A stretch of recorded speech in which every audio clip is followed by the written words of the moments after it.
Good morning बच्चों, मैं जितेंद्र कुमार शर्मा स्वागत करता हूं आपका आज की कक्षा में। आज की कक्षा में बच्चों हम पढ़ने वाले हैं कक्षा 3 की पर्यावरण अध्ययन की पुस्तक अपना परिवेश का 14वां अध्याय, जिसका नाम है आओ मेरे घर। प्यारे बच्चों, इस पाठ का पहला भाग हमने पिछली कक्षा में पढ़ा, जहां हमने ये समझ बनाई थी कि जो विभिन्न प्रकार के जीव जंतु हैं वो भी अपने रहने के लिए एक स्थान रखते हैं, यानी उन्हें भी आवश्यकता होती है घर की। वैसे ही हम लोगों को यानी इंसानों को भी रहने के लिए आवास या घर की ज़रूरत होती है। और घर क्या करता है? घर हमें जो विभिन्न प्रकार के मौसम हैं उनसे बचाता है। और घर वो स्थान होता है जहां हम हमारे परिवार के सभी सदस्यों के साथ मिलकर के रहते हैं, उसे हम घर कहते हैं। प्यारे बच्चों, पाठ को आगे बढ़ाते हैं और आज के इस भाग में हम चलने वाले हैं प्यारे से बच्चे राकेश के घर पे, जहां राकेश हमें दिखाएगा अपने घर के विभिन्न भाग। यानी बच्चों, समझ में आया? आज के इस भाग में हम जानकारी प्राप्त करेंगे घर के बारे में और घर में कौन कौन से भाग होते हैं, जैसे कौन कौन से कक्ष होंगे, कौन कौन सा स्थान किस उपयोग में लिया जा रहा है, घर का किस भाग को क्या कहा जाता है। इन सब के बारे में आज की कक्षा में हम जानकारी प्राप्त करेंगे और हमें बताने वाला है प्यारा सा बच्चा राकेश। तो चलो बच्चों, चलते हैं राकेश के घर पे। देखो बच्चों, राकेश का परिवार अजमेर में रहता है। आपकी घर की तरह उसका भी घर है। राकेश अपने घर के बारे में हमें बता रहा है और यहाँ पर बच्चों हम देख पा रहे हैं राकेश के घर की इमेज को। दिख रहा है ना सभी को? ये राकेश का घर है। अब इस घर में कौन कौन से भाग हैं, कौन सा भाग किस कार्य में आ रहा है, उसके बारे में तो राकेश ही बताएगा, क्योंकि घर तो राकेश का है। तो चलो चलते हैं राकेश के साथ उसके घर में। देखो बच्चों, राकेश कहता है यह मेरे घर का प्रवेश द्वार है। यानी बच्चों, प्रवेश द्वार मतलब वह स्थान जहां से हम घर में प्रवेश करते हैं, उसे हम प्रवेश द्वार कहा जाता है। अब यहाँ देख पा रहे हैं आप प्रवेश द्वार की इमेज। आगे वो कहता है कि यहीं से हम घर में प्रवेश करते हैं। दादी जी दरवाजे के चौखट पर बंदरवान या फिर माला बांधती है। और यहाँ पर हम देख पा रहे हैं बंधनवार को या फिर माला को, जो कहाँ बांधी गई है? दरवाजे की चौखट पर। और ये है घर का प्रवेश द्वार। तो हमने उस स्थान के बारे में जाना जिसमें से घर में प्रवेश किया जाता है, उसे कहा जाता है घर का प्रवेश द्वार।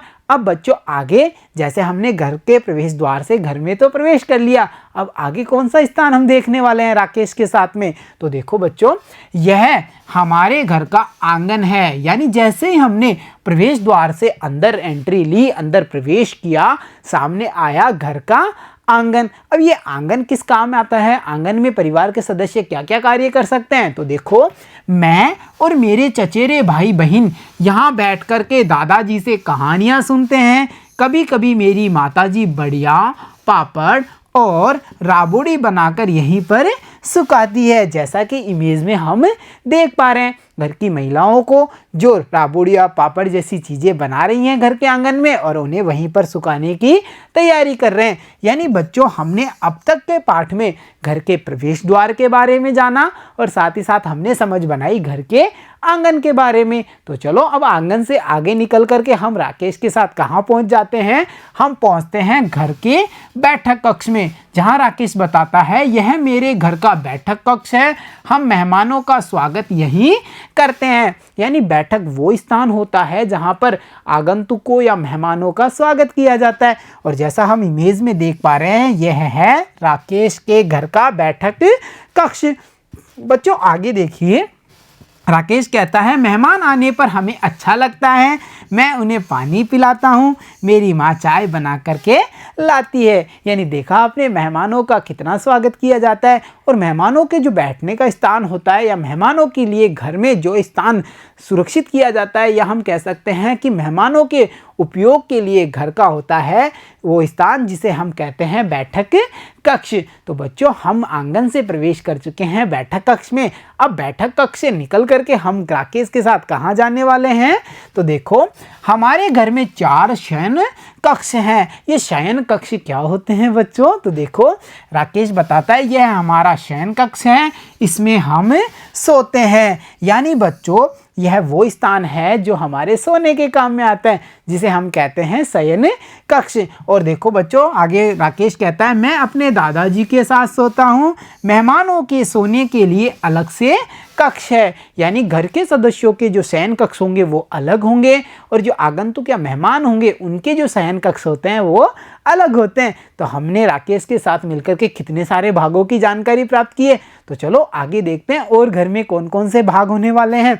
तो देखो आगे राकेश बताता है यह हमारा रसोई घर है और यहाँ हम देख पा रहे हैं रसोई घर की इमेज। अब रसोई घर किस काम में आता है? देखो यहाँ खाना बनाया जाता है, यानी बच्चों हम क्या समझ पा रहे हैं कि जो रसोई घर है उसका उपयोग किसके लिए किया जाता है? खाना बनाने के लिए। यहाँ पर परिवार के सदस्यों के लिए खाना बनाया जाता है और साथ ही साथ देखो हम सभी यहीं बैठकर एक साथ खाना खाते हैं और घर की बातें करते हैं, यानी सब परिवार के जितने सदस्य हैं सब एक जगह बैठ करके वहीं पर खाना खाते हैं और सारे जो पूरे दिन की अपनी दिनचर्या की बातें हैं, जो अनुभव हैं, वो परिवार के सदस्यों को एक दूसरे को बताते हैं कि आज हमने ये कार्य किया, आज ये बात हुई। वो सब बातें वो वहीं पर ही डिस्कस भी करते हैं, एक दूसरे को बताते भी हैं। तो हमने जानकारी प्राप्त कर ली रसोई घर के बारे में। अब रसोई घर के बाद में और हम कहाँ पर जाने वाले हैं घर में? तो देखो यह हमारी गौशाला है,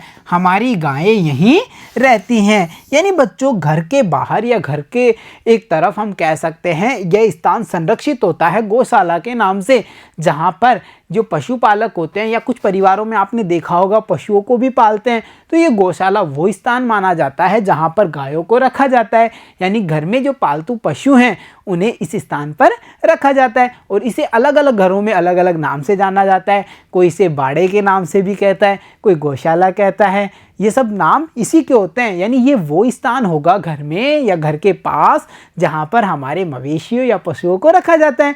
और जो राकेश का घर है उसमें इसे गौशाला का नाम दिया गया है और यहाँ पर उसकी गाय रहती है। अब गायों को रखने का क्या कारण है या गायों के साथ वो क्या करते हैं? तो देखो आगे बताता है राकेश, प्रतिदिन मेरी माँ गायों का दूध निकालती है, मेरे पिताजी उन्हें चारा देते हैं, मैं बछड़ों के साथ खेलता हूँ। यानी देखो बच्चों जो ये गाय है पालतू जानवर है, इसे दूध के लिए पाला जाता है ना।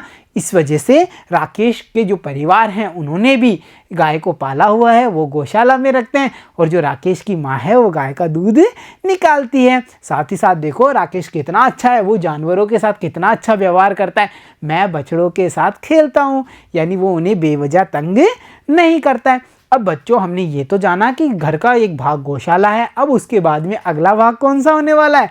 तो देखो यह हमारा स्नान घर है, यहाँ हम नहाते हैं। प्रतिदिन सुबह सूर्योदय से पहले घर के सभी सदस्य स्नान कर लेते हैं। यानी बच्चों कितनी अच्छी बात है ना, इस घर में इनके घर के सदस्यों में हमें भी सूर्योदय से पहले स्नान कर लेना चाहिए और हमें स्नान प्रतिदिन करना चाहिए। साथ ही साथ स्नान करते समय हमें ये बात ध्यान रखनी है कि जो हमारा शरीर है उसके जो सभी अंग हैं उनकी साफ सफाई उचित ढंग से हो जानी चाहिए, क्योंकि अगर हमारा शरीर स्वस्थ रहेगा तो हम कभी भी बीमार नहीं पड़ेंगे। और यहाँ पर हम देख पा रहे हैं राकेश के घर के स्नान घर की इमेज को। स्नान घर के बाद में आगे घर का कौन सा भाग हमें बताने वाला है राकेश? तो देखो बच्चों राकेश कहता है यह हमारा शौचालय है, मेरे दादाजी कहते हैं कि बाहर शौच करने नहीं जाना चाहिए, इससे बीमारियां फैलती हैं। खुले में शौच करने से बच्चों कई सारी बीमारियां फैलती हैं, इसीलिए दादाजी ने कितनी अच्छी बात कही है कि हमें भी खुले में शौच नहीं जाना है। साथ ही साथ देखो हम स्वयं शौचालय को साफ करते हैं। साफ सफाई का ध्यान राकेश और राकेश का परिवार बड़े उचित ढंग से रखता है। और यहाँ पे हम देख पा रहे हैं राकेश को जो कि अपने शौचालय कितना साफ सुथरा दिख रहा है ना, सभी को कितना साफ सुथरा शौचालय के साथ खड़ा हुआ दिखाई दे रहा है हमें। तो बच्चों राकेश से मिलकर के हमने जाने राकेश के घर के विभिन्न भागों के बारे में, जैसे चाहे प्रवेश द्वार हो, शयन कक्ष हो, मेहमानों के लिए बैठक हो, या फिर हम कह सकते हैं रसोई घर हो, स्नान घर हो, शौचालय हो, या फिर जो गायों को रखने का स्थान है गौशाला हो, ये सब घर के विभिन्न भाग हैं। तो हमने जानकारी प्राप्त कर ली जो घर के विभिन्न भाग हैं उनके बारे में। तो चलो बच्चों अब चलते हैं कुछ आसान से प्रश्नों को हल करने के लिए। सोचिए और लिखिए में। देखो बच्चों हमसे प्रश्न किया है, जिस प्रकार राकेश ने अपने घर के बारे में बताया, आप भी अपने घर के बारे में लिखिए। और ये एक्टिविटी बच्चों आपको करनी है। आप अपनी अभ्यास पुस्तिका में अपने घर के बारे में लिखेंगे, उसमें कौन कौन से भाग हैं, कौन सा कक्ष किस रूप में कार्य में लिया जा रहा है, जैसे शयन कक्ष कितने हैं, अतिथियों के लिए या मेहमानों के लिए कौन सा स्थान निर्धारित किया गया है, रसोई कैसी है, रसोई के साथ ही आप वहीं पर पास में बैठकर खाने का स्थान है वो कैसा होगा, वो सब बातों के बारे में बच्चों आपको यहाँ पर लिखना है। इसके बाद में देखिए बच्चों, हमारा अगला प्रश्न है, घर में शौचालय होना क्यों आवश्यक है। देखो बच्चों, शौचालय बनाना क्यों आवश्यक है। जैसा कि हम जानते हैं कि खुले में शौच जाने से कई सारी बीमारियां पनपती हैं। क्यों, कैसे पनपती हैं? अगर हम खुले में शौच जाते हैं तो वहाँ पर गंदगी होती है, उसमें मक्खी मच्छर जैसे जीव पैदा होते हैं। मक्खियाँ उसी शौच पर बैठ करके हमारे खाने पर आकर बैठती हैं, जिसके कारण कई सारे कीटाणु उनके साथ आ जाते हैं, और जब हम उस दूषित भोजन को ग्रहण करते हैं तो हम भी बीमार पड़ जाते हैं। तो इसीलिए कहा गया है कि अगर हमें इस स्थिति से बचना है, इन सब स्थितियों से बचना है, तो हमें हमारे घर में शौचालय का निर्माण करवाना पड़ेगा। तो हम क्या लिख सकते हैं कि घर में शौचालय बनवाना आवश्यक है, क्योंकि खुले में शौच जाने से कई प्रकार की बीमारियां फैलती हैं। अगर हमें इन बीमारियों से बचना है तो घर में शौचालय का निर्माण करवाना पड़ेगा। तो देखा प्यारे बच्चों, आपने आज की इस कक्षा में हमने राकेश से मिलकर के घर के विभिन्न भागों के बारे में जाना। साथ ही साथ हमने यह भी सोच विकसित की कि जो घर है उसमें सदस्य रहते हैं वो बड़े प्रेम से रहते हैं, और घर के जो अलग अलग भाग हैं उनका उपयोग अलग अलग कार्यों में किया जाता है। तो प्यारे बच्चों, आज की कक्षा में इतना ही। मिलता हूँ आपसे अगली कक्षा में, तब तक के लिए धन्यवाद बच्चों।